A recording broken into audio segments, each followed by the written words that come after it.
کدوم اسپری رو انتخاب میکنی؟ اسپری اول شمش طلا. چی از این بهتر؟ فکر کنم انتخاب هممون مشخصه ها. گزینه دوم بیت کوین. وایسا ببینم. بیت کوین یا شمش طلا؟ فکر کنم بیت کوین خیلی با ارزش داره. سومی ساعت‌های لاکچری. به بیت کوین نمیرسه حاجی. فکر کنم دیگه واقعا مشخص شد کدوم با ارزش داره. گزینه بعدی حسابای بانکی خیلی خفن پلاتینیوم. این برای خارج بیشتر. دایموند.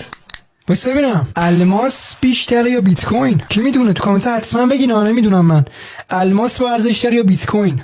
خود پول نه دیگه، به بیت کوین و اینا نمیرسه. نه. ماشین لاکچری. نه نمیرسه باز، چون میتونی بخری با الماس و بیت کوین.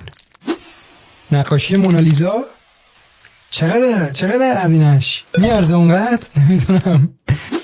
چیز یعنی بشکه نفت و سوخت و این چیزا. نه حاجی، من همون یا الماس رو میگم یا بیت کوین. بخوام انتخاب کنم الماس.